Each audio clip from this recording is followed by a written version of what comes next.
नमस्कार दोस्तों, कैसे हैं आप लोग। आई होप कि आप सभी स्वस्थ हैं, तंदुरुस्त हैं और ज़बरदस्त हैं। तो दोस्तों आज हम सीखने वाले हैं हैज़ हैव प्लस वर्ब की थर्ड फॉर्म का यूज़ किसी भी हिंदी के सेंटेंस को ट्रांसलेट करने के लिए हम कैसे करते हैं। देखो, सबसे पहले आपको ये समझना होगा कि हिंदी के सेंटेंस को ट्रांसलेट करने के लिए उसकी पहचान हमें सबसे पहले पता होनी चाहिए। यदि कोई भी हिंदी का सेंटेंस जिसके एंड में चुका है, चुकी है या चुके हैं आता है, क्या आता है? चुका है, चुकी है या फिर चुके हैं आता है, तो वहाँ पर हम हैज़ हैव प्लस वर्ब की थर्ड फॉर्म का यूज़ करके उसे इंग्लिश में ट्रांसलेट कर सकते हैं। चुका है, चुकी है, चुके हैं से हमें ये क्लियर हो जाना चाहिए कि ऐसा कोई कार्य की हम बात कर रहे हैं जो कि प्रेजेंट में कंप्लीट हो चुका है। क्लियर है? जो कार्य, जो एक्शन कंप्लीट हो चुका है, वहाँ पर हम हैज़ हैव या हैज़ हैव और प्लस वर्ब की थर्ड फॉर्म का यूज़ करते हैं। तो एक स्ट्रक्चर मैं आप सभी के सामने पहले लिख देता हूँ, एक स्ट्रक्चर जिसको फॉलो करके हम हिंदी के सेंटेंस को इंग्लिश में ट्रांसलेट कर सकते हैं। वो स्ट्रक्चर क्या होता है दोस्त?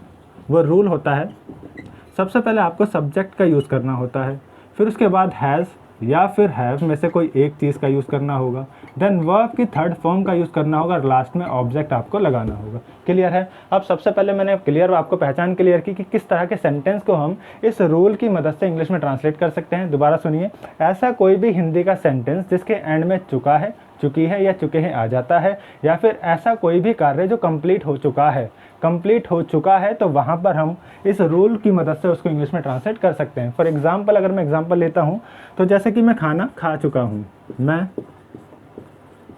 खाना खा चुका हूँ। ठीक है, मुझे बोलना है, मुझे इंग्लिश में ट्रांसलेट करना है कि मैं खाना खा चुका हूँ। तो इसको इंग्लिश में ट्रांसलेट करने के लिए मुझे क्या करना होगा? सबसे पहले तो मुझे इसकी पहचान देखनी होगी जो कि लास्ट में होती है। हर हिंदी के सेंटेंस के एंड में क्या होता है कि चुका है, चुकी हूँ, चुके हैं। अगर इस तरह की पहचान आपको देखने को मिलती है तो वहाँ पर आपको ये ध्यान रखना है कि उस सेंटेंस को ट्रांसलेट करने के लिए आपको इस रूल का यूज़ करना होगा और इंग्लिश में ट्रांसलेट करना होगा। देखो, यदि आपको किसी भी सेंटेंस के एंड में चुका है, चुकी है, चुके हैं नहीं दिखता तो क्या दिखेगा? या दिखेगा, या है, या ई है, या फिर ए है। ठीक है, इसका मतलब ये साउंड्स होते हैं, कुछ ऐसे साउंड्स होते हैं जिससे हमें ये पता चलता है कि कार्य कंप्लीटेड हो चुका है। क्लियर दोस्तों? अभी एग्जांपल्स देखेंगे तो ये चीज़ आपको और अच्छे से क्लियर हो जाएगी। देखो, सबसे पहले तो यहाँ पर समझना है कि लास्ट में क्या है? चुका हूँ, मतलब कि मैं खाना खा चुका हूँ या फिर मैंने खाना खाया है। काम क्या है? कंप्लीटेड है। तो वहाँ पर हम इस रूल की मदद से उसको इंग्लिश में ट्रांसलेट कर सकते हैं। रूल में क्या है? सबसे पहले सब्जेक्ट का यूज़ होता है। मैंने हर वीडियो में आपको बताया है, आज ये 11वीं वीडियो है, 10 वीडियो में मैंने 10 की 10 वीडियो में आपको ये बताया है कि सब्जेक्ट क्या होता है, वर्ब क्या होती है और ऑब्जेक्ट क्या होता है। ठीक है, तो उन वीडियो को जाके ज़रूर देखना, आपके सारे बेसिक्स क्लियर हो जाएंगे। अब यहाँ पर क्या बात करता हूँ मैं कि सब्जेक्ट जो है, सब्जेक्ट क्या होता है? काम करने वाला यानी कि कर्ता। उसके हिसाब से हम हैज़ या हैव का यूज़ करते हैं। उसके बाद आपको वर्ब की थर्ड फॉर्म का यूज़ करना है। वर्ब 3 फॉर्म्स में मेनली होती है, फर्स्ट फॉर्म, सेकंड फॉर्म और थर्ड फॉर्म। हमने अभी तक फर्स्ट फॉर्म का यूज़ किया है, उसमें आईएनजी ऐड किया है और उसमें एस और ईएस ऐड किया है। लेकिन यहाँ पर हम क्या करने वाले हैं? यहाँ पर हम वर्ब की थर्ड फॉर्म का यूज़ करेंगे। क्लियर? इसके बाद लास्ट में तो आपको पता ही है ऑब्जेक्ट क्या होता है। देखो, अब यहाँ पर एक सेंटेंस लिखा हुआ है, मैं खाना खा चुका हूँ। पहचान से क्लियर है कि इस रूल को हमें फॉलो करना है और इंग्लिश में ट्रांसलेट करना है। अब यहाँ पर रूल कहता है कि सब्जेक्ट सबसे पहले आएगा। अब सब्जेक्ट क्या है? सब्जेक्ट होता है काम करने वाला। तो यहाँ पर इस सेंटेंस में काम किसके द्वारा किया गया है? खाना खाने वाला व्यक्ति कौन है? वो है ये, जिसको हम इंग्लिश में कहते हैं मैं, और मैं को इंग्लिश में क्या कहते हैं? आई। मैं को इंग्लिश में क्या कहते हैं? आई। तो हमने सब्जेक्ट तो ढूंढ लिया, सब्जेक्ट क्या है? मैं, काम करने वाला मतलब कि आई। ठीक है, अब आई के हिसाब से हम एज, हैज़ या फिर हैव का यूज़ करेंगे। आपको ये पता होना चाहिए कि सब्जेक्ट यदि थर्ड पर्सन सिंगुलर होता है, क्या होता है? थर्ड पर्सन सिंगुलर, यानी कि ही हो, यानी कि क्या हो दोस्तों? यहाँ लिख देता हूँ, ही, शी या फिर इट, या किसी अकेले व्यक्ति का नाम हो, या किसी अकेले व्यक्ति का नाम हो, तो वहाँ पर उसके साथ हम किसका यूज़ करते हैं? हैज़ का यूज़ करते हैं। वहाँ पर उसके साथ हम किसका यूज़ करते हैं? हैज़ का यूज़ करते हैं। यदि थर्ड पर्सन सिंगुलर सब्जेक्ट होता है तो हैज़ का यूज़ करेंगे, और यदि सब्जेक्ट कुछ भी हो, इन थर्ड पर्सन सिंगुलर को छोड़ के सब्जेक्ट कुछ भी हो, वहाँ पर हम हैव का यूज़ करेंगे। किसका यूज़ करेंगे? हैव का। तो यहाँ पर आपको ध्यान रखना है कि सब्जेक्ट क्या है? आई है, जो कि थर्ड पर्सन सिंगुलर नहीं है। तो आई के साथ किसका यूज़ होगा? हैव का यूज़ होगा। तो हमने हैव का यूज़ लगा दिया, कर दिया, आई हैव। उसके बाद वर्ब की थर्ड फॉर्म, खाना खाना क्या होता है? खाना खाना होता है ईट। क्या होता है दोस्तों? खाना खाना होता है ईट। और इसकी थर्ड फॉर्म क्या होती है? इसकी थर्ड फॉर्म होती है ईटन। ठीक है, हमें क्या यूज़ करना है, वर्ब की थर्ड फॉर्म यूज़ करना है। तो उसको आपको याद करना पड़ेगा कि फर्स्ट सेकंड थर्ड फॉर्म क्या क्या होती है। तो ईट होता है खाना खाना, जिसकी थर्ड फॉर्म होती है ईटन। तो आई हैव थर्ड फॉर्म आ जाएगी वर्ब की, जो कि होती है ईटन। तो आई हैव ईटन। अब ऑब्जेक्ट क्या है, क्या खाया है, खाना खाया है, मतलब कि फूड। ठीक है, तो आई हैव ईटन फूड, मैंने खाना खाया है या फिर मैं खाना खा चुका हूँ, कार्य कंप्लीटेड है। इस तरह के सेंटेंस को हम इंग्लिश में सिर्फ इस रूल की मदद से ट्रांसलेट कर सकते हैं। क्लियर दोस्तों, एक एग्जांपल और देखते हैं, उसके बाद फिर नेगेटिव सेंटेंस को भी ध्यान से देखेंगे। देखिए, एक एग्जांपल की मैं बात कर रहा हूँ। दूसरा एग्जांपल क्या कह सकते हैं हम कि उसने मुझे देखा है, उसने मुझे देखा है।